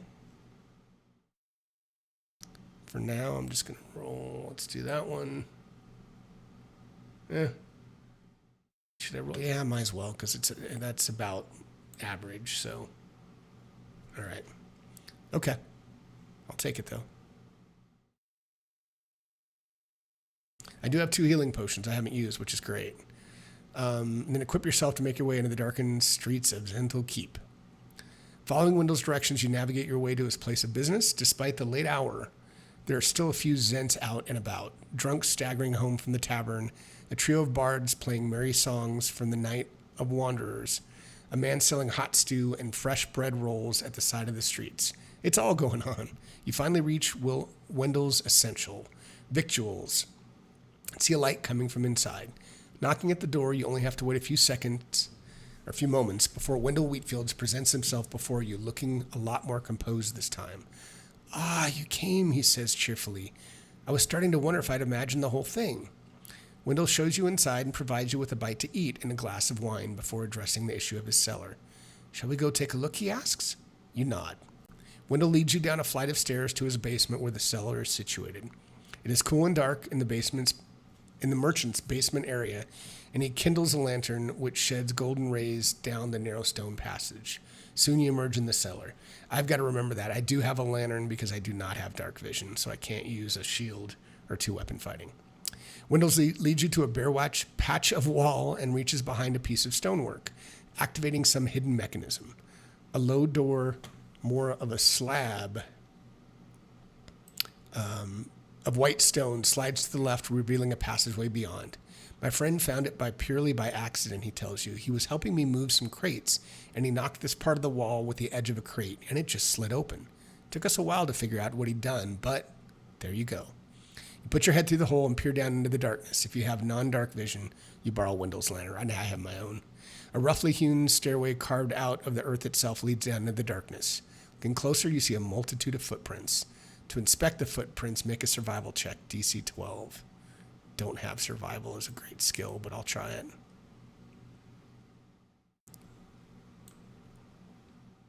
Oh, 17. Snap.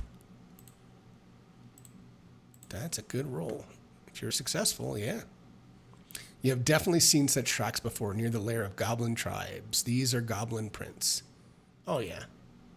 You nod to Wendell. See you soon, then, he says. I'll have a dram of my finest whiskey to share with you once you get back. That sounds good. Carefully, you descend the stairs, primed for any sudden movement, but it is utterly quiet down here. Only the musting smell of damp earth greets you as you descend the crudely hewn stairs. When you reach the bottom, you see a passage leading off into the darkness. As you proceed, it bends left, widening around the corner. It is eerily quiet. Only the occasional drop of water echoing through these depths punctuates the stillness. Ahead, you see an entranceway to the west that leads into a cavern. Past this entrance, the wide north passageway slowly turns northeast, and you see the near end of a narrow bridge that runs over a chasm. I think I'll hear people coming from the bridge, so I think I better see if somebody's sneaking in the cavern. Yeah, let's look in the cavern. The cavern is quite large, about 40 feet or so lengthwise. On the far side, you can make something out. Is it a chest? Yes, there on the other side is a large chest, sturdy wood with brass bands reinforcing it. I got to check the room first before I go look at the chest. Image, sealed in shorts. Make an investigation check, DC 12.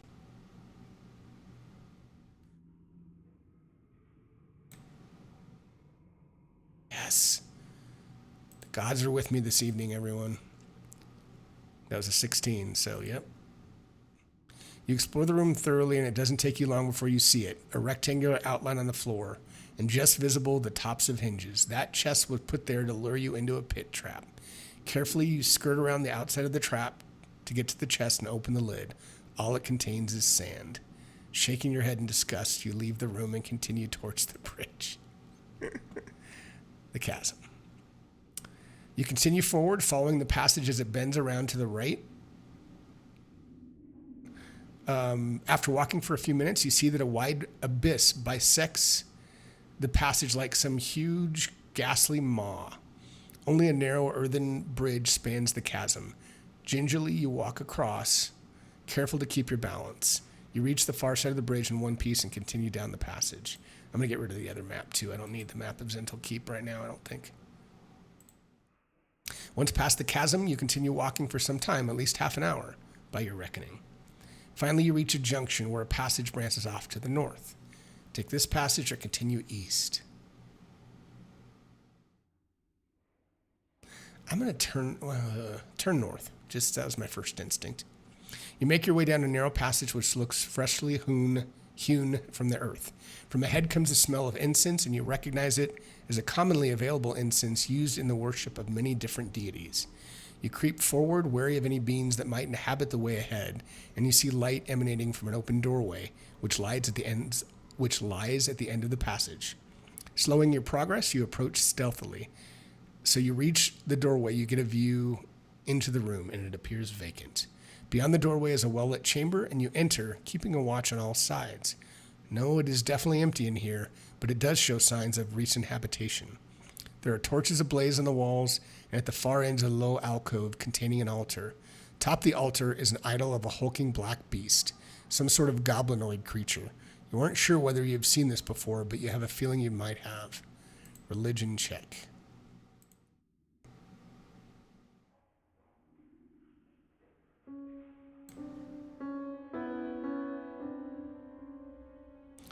Not successful. Needed a 13. You search your memory for any knowledge of the strange idol before you, but it is not forthcoming. Look around the room, you see nothing else, and return to the junction. Continue east. You stalk quietly along the narrow corridor heading east. The sound of metal on stone, hammering and picking gets louder as you progress. Eventually, you come to yet another north branching passageway. The noise appears to be coming from down here. Peers do not deceive you. Take a deep breath and head down this passage toward the noises. You make your way down a long passageway hewn from raw stone, and the sounds of hammering and picking grow louder, even louder. You approach quietly, and you soon see light coming from the end of the tunnel. Sorry, guys, just standing up, stretching for a sec. You see humanoid creatures, goblins you realize, busy chipping away at a sheer rock face. They are all chained together at the feet and watched over by a large bugbear with a battle axe over his shoulder. He moves along the ranks, barking orders in Goblin. What will you do? Ooh. Ooh. Are they... I don't like anyone that's chained up, but are the goblins... God, that'd be pretty dangerous, just taking on a bugbear.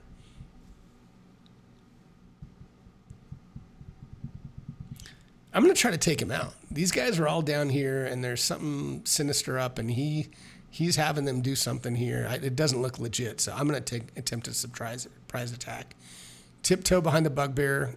Roll stealth DC 11. Stealth.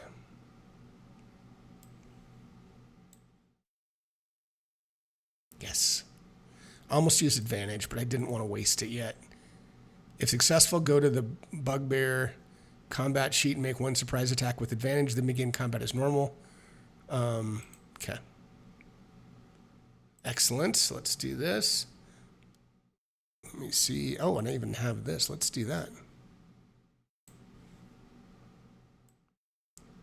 Get this up here.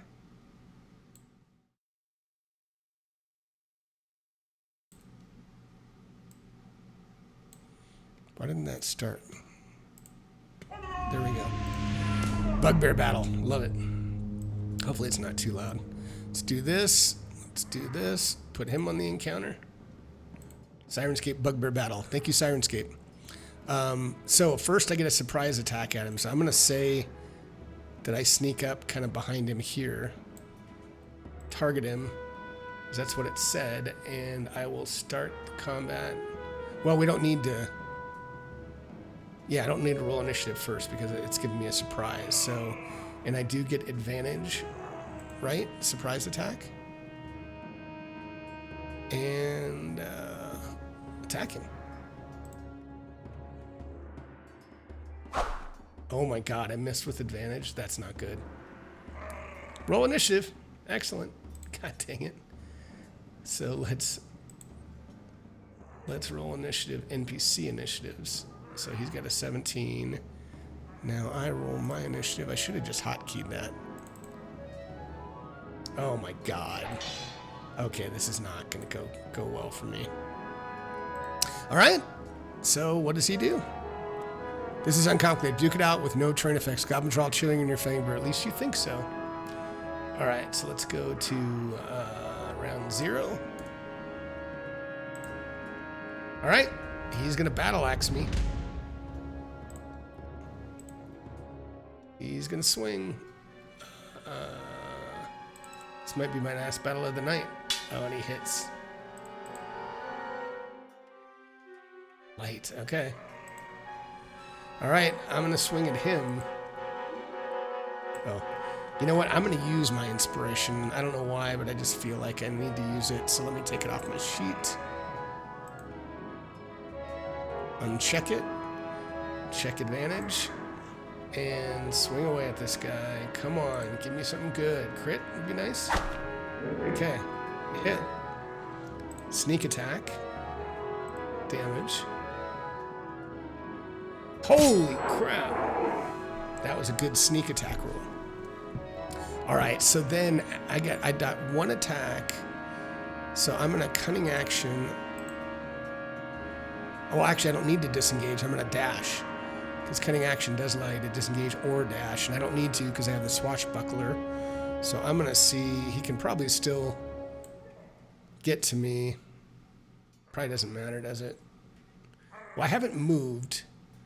There's not enough, yeah, I think I just got to go toe-to-toe with this guy. All right. I think that's the sound of a bear. That's funny. Miss it. Dang it. Oh, God, that hurt. Oof, got 11. I could swig a potion, but I'm going to try to take him out, man. I need 7 points. Come on. I don't have anything to give me advantage. Yeah, I know. You're trying to get me. All right, I'm just going to attack him. Come on, man. Do it. Oh, no. He attacks me. I'm going to have to chug a healing potion if he hits me. Dang it. Oh my god. He put me... Oh my god, 1 point. That was the biggest damage he could have done. Holy crap. Alright, guys. I'm going to target myself and take a healing potion.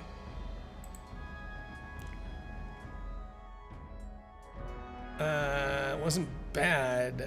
Yeah, that wasn't a bad use, but that's all. That's an action. Bonus action. I mean, I could disengage, but I can't bonus action dodge. I know people try to do that. Cunning action. I'll hide. I'll hide. He's bigger than me. I'll hide within him. No, I know I can't do that. But even if I moved, he'd just run and come get me. So, all right. He's attacking me again. Oh my god. Thank you. Come on, please, please get him. Gotta hit him. Oh my god, this is gonna come down to... Oh. And then the goblins might not be in my court. Let's see. Come on, miss. Critical miss, please. Oh, crap. Okay, guys. I mean, I could swig another... Oh, and I should have taken that off. Potion. I mean, I don't know what his AC is. I'm not going to look at it. I assume it's around 15 because I'm missing with a 14 missed. So I've got about a 50-50 chance of hitting him. And if he hits me again, I'm dead. So, and if I get a healing potion, if I take one, that's going to be 4 plus 2 is 6. That should get me back to 15. Is it worth it? Should get me one more shot. Yeah, I'm going to go ahead and take a healing potion, my last one. So I'll swig my healing potion and hope for the best here. Okay, not bad. Not bad. Oh, wait. Oh, yeah, that's what I did on my turn, so. Okay, so now he gets to attack me. God dang it. He's just hitting me every time. Oh! All right, well, I get myself one more attack. I don't know if that was really worth it, but here we go. I need to hit him. Oh, yes. Sneak attack, damage, and he's down. Oh my god, that was... I don't know about for you guys. That was epic for me. Oh my god, that was so close. All right, so he is down. Let me take off the music of the battle. Thank you, Sirenscape. Oh my god, that was close. So if the goblins are not good, then I'm in trouble. You break the chains, keeping the goblin slaves bound together. They all come up and thank you, grateful for their freedom. One comes up and grabs your arm, talking rapidly in fluent common. You have freed us, stranger, he breathes. Thank you, but we must defeat Grax, or all your effort will be in vain. Who is Grax, you ask? Our slave master, the goblin repeats, the one who is making us build these tunnels.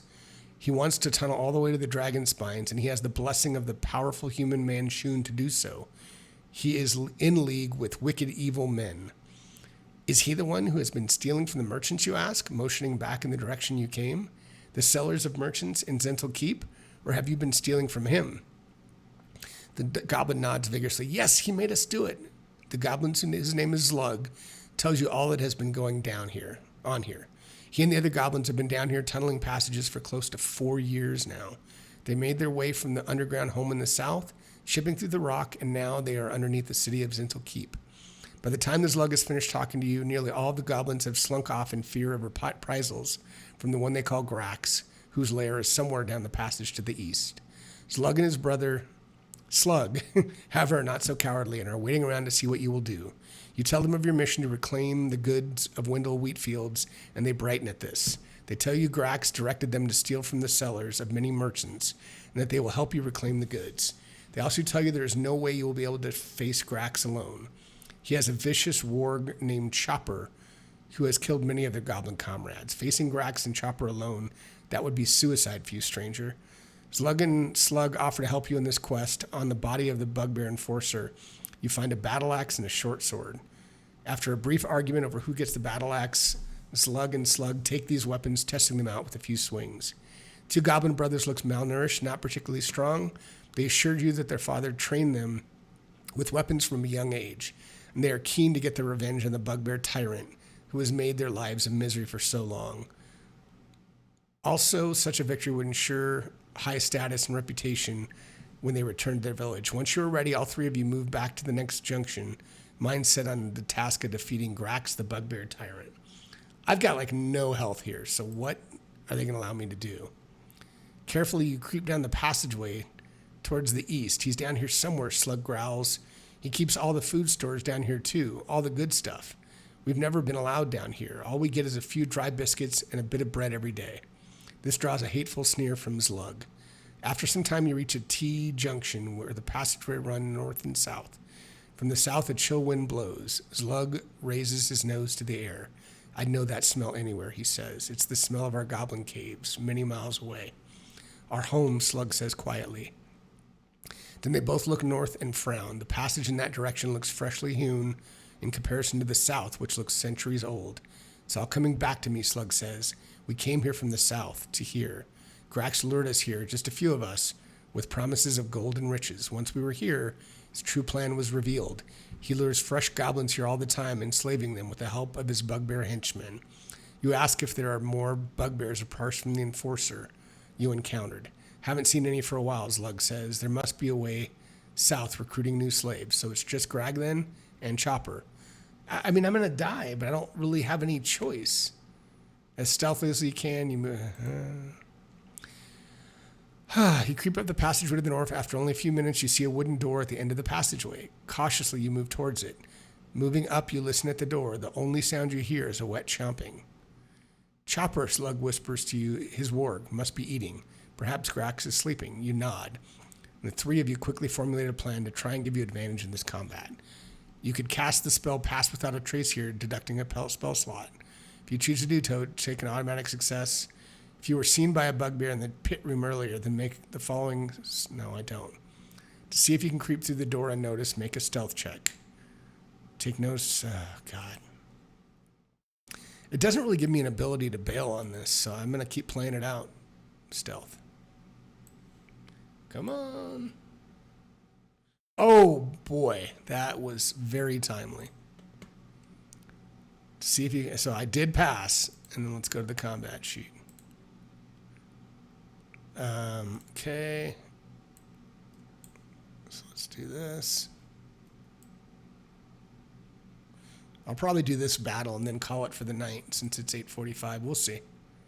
But I think I'll call it after this one. All right, so let me get me down here. So let's get Slug and Slug. They should be in there, right? And there. Oh my God, he's big. Let's put them in a square. Okay. If you win the stealth check, which we did, you can make a ranged surprise attack on Grax from the door. If you come into the room, Chopper will immediately see you and alert Grax. Grax is highly trained not to be flanked. You and the goblins can be flanked? I don't understand why they kind of forced me into here. I have no healing. Yeah, I wonder if I could have made another decision, but I'm in trouble, guys, because I don't have any... Well, I'm fortunate I had 2 healing potions or I would have been down. All right. Do you have any dog treats? If so, you can scatter them as a free action. Goblins focus on Grax until he's dead. Yeah, this is not going to be good. Okay, he's already okay, if you're killed. Oh, okay, that's good. If you're killed, Slug and Slug can tell. Oh, okay. Okay, that's interesting. All right, so we get a surprise attack. So we all get one, right? You can, well, it's just me. All right, well, first I'm gonna get out my bow, I guess, and make a surprise attack range with my bow. So let me do that. And I don't think, oh yeah, I'll get advantage, right? Because it's a surprise attack, so I would get, hope I'm doing that right. Not trying to cheat. So let's, yes, and I do hit, and that does get sneak attack because I got it at advantage. So do that, and then, did I click on it? I did. Short bow.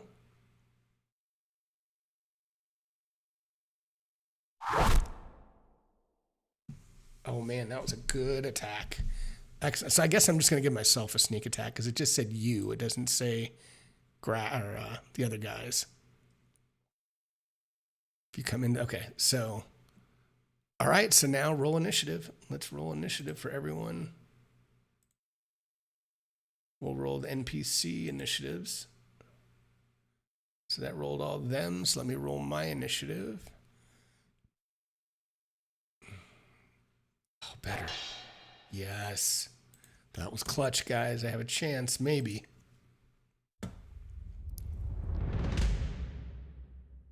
All right. I'm going to look up something real quick before I start.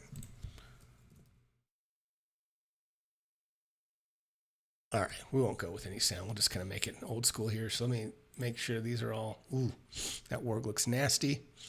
5, 10, 15, 20. I really want to get in range of him, though. So I think I will do that. Hold on. I got to sneeze, guys. One sec. Try to turn away.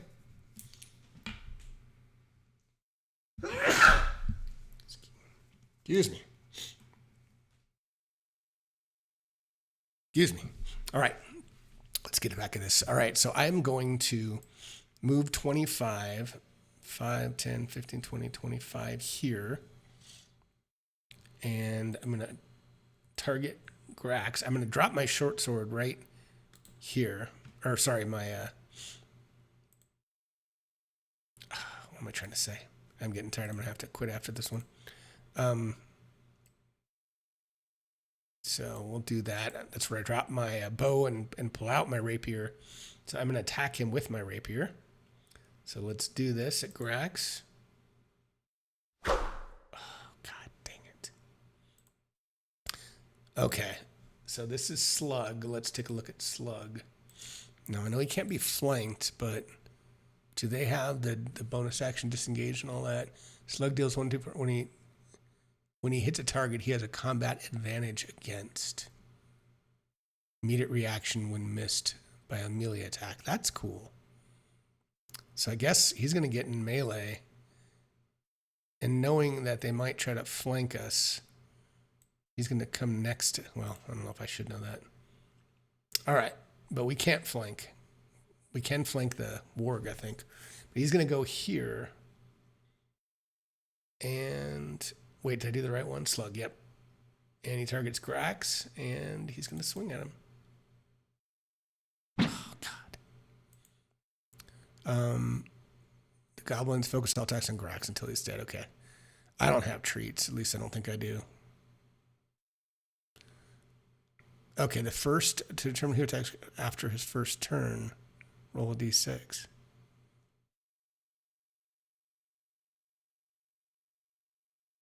Wow. All right. So it doesn't have second winter action surge. So Slug missed. Oh, I missed him. So he would do a riposte. Oh God. He uses riposte to do a reaction against me. That's not good.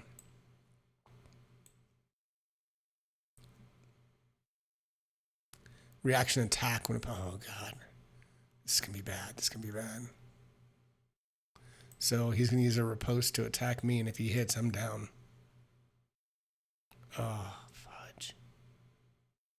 Oh, no.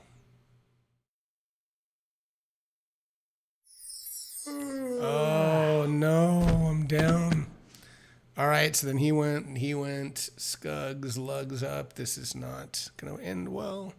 I tried to help these guys. 5, 10, 15, 20, 25.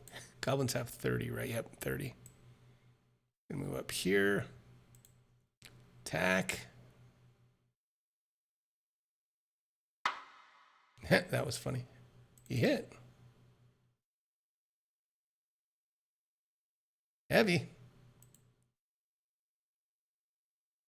Chopper. I think Chopper's going to take us out, though. What does Chopper do? Chopper just... Oh, here we go. The warg makes passing by attacks on a target. Well, not going to be one of us. Then uses any remaining movement to get as far away as possible. Okay. So he's going to... I mean, I'm just going to say he's going to attack Zlug 5, 10.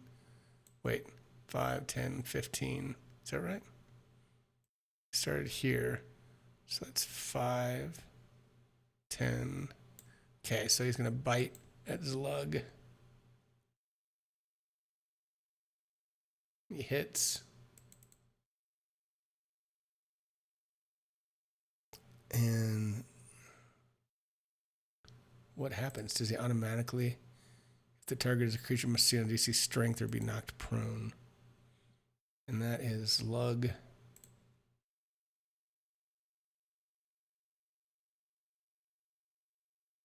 So he did not make his save, so he is prone. All right, so that's 5, 10, 15. So let's do this again.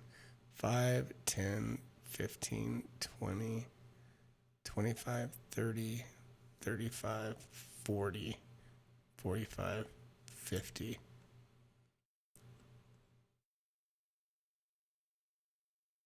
Every time to see if a target is fast to make an opportunity attack. Holy crap.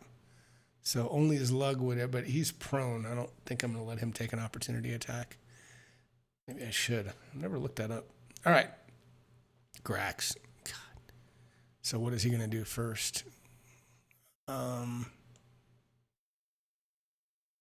with his Warhammer using precision attack on his first attack. Only if he needs to. Attacks you first. As you put, if he ever misses, Grax uses fainting action maneuver. All right, so he's going to attack. I'm just going to say he attacks the one that's prone. So let's... Now he misses. What does precision attack do again? Add 1 spirit to attack. God dang it. So he's going to roll an 8-sided die. 12 and 20 is definitely going to hit. So now he does his damage. Heavy. All right. So I'm basically, he's going to let me free pass. All right. So they're going to keep attacking.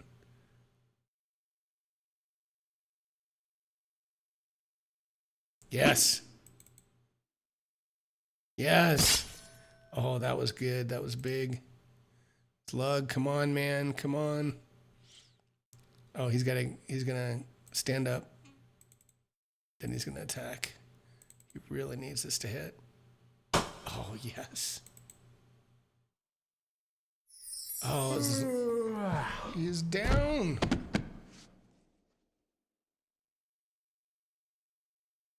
Rax is down, so the warg. All right, so I'm down, but I think the wargs keeps moving, keeps fighting, right? Doesn't say anything about it. All right, so that was key. So now the warg is going to go 5, 10, 15, 20. And then let's roll to see 1 through 3 goes for the guy that's hurt. So, okay, I'll say 15, 20. It's going to bite at him. I don't know who he would go after. And he hits. And Slug will do a dex save. Or no, strength save. And he misses it, so he is prone. So he had 15, 25, 30. He's going to go back as far as he can there. All right. Go back up here. Go to Slug. I'm not really dead, so Slug, he doesn't have anything melee, so he's going to go 5, 10, 15, 20, 25. He's going to... Oh, he can't. He can only go like right there because he's got to stand up with half of his movement, and he doesn't have a ranged. I guess he'll dash to get to him, because then if he goes around him, he'll get an opportunity attack. Yeah. Well, can he bonus action dash? No, he can't. Well, yeah, that's his action. Yep. God, I'm getting tired. All right, Zlug. And he isn't prone, so he's going to go 5, 10, 15, 20, 25, 30. And he will attack the warg.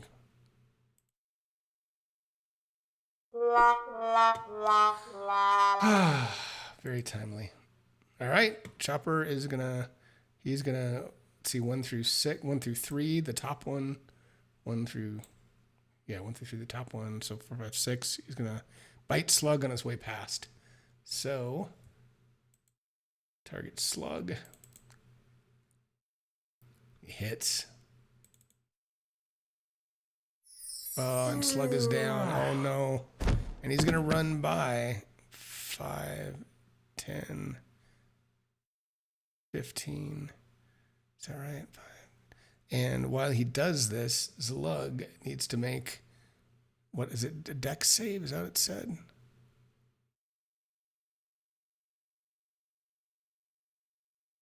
Trying to find that. I think it is. Here we go. Dex check. DC 12. Let's see if it's fast enough for an opportunity attack. So that's Zlug. Dex check. DC 12. So he was here. Let's just move the. Wait. Isn't it holding it down? Is it Alt? Thought I could. Maybe it's Shift. I always forget. No, why can't I? Could have sworn there was something I could do to show his movement, even as the DM. Shift, Alt. Well, 5, 10. Start from here. 5, 10, 15, 20, 25, 30, 35. They can move up there. They can't get around the barrels, but that's as far as he can go. It's up to you. Slug's dead or dying. It's up to you, Zlug. 5, 10, 15, 20, 25, 30. He really needs to smash this guy, but I still don't think he can do it. Oh, crap.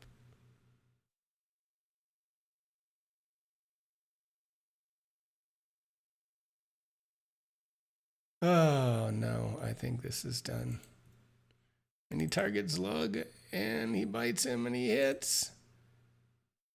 And Zlug goes down, and I failed the mission. Oh, man. Well, that was fun. I probably tried to help out a little bit too much, and I don't know if I could have gone back. Maybe I should have gone back, but oh well. I was trying to help out the goblins, and I don't know how far I got through that, but that was actually a lot of fun. So thanks for anybody who stayed with me and watched this live tonight, or those of you that watch the replay. I appreciate it, and maybe I'll try again sometime. I'm going to do a quick, if I can find it. See if I can do a quick thank you, make it rain. See if I can do that. Give you guys some credit. Stream store. God, it's been so long since I've been in here. Why can't I just leaderboard, contest, giveaway? Maybe I won't be doing that. Oh, here we go. Redemption's open store. Thanks, Eraser. That was fun. It was actually pretty interesting. I had a good time on it. Good time with it. All right, there's 50 XP. Not that I've been streaming a whole lot, but could be worth something sometime. Let's try to do that again. Give you guys 100, whoever stayed around.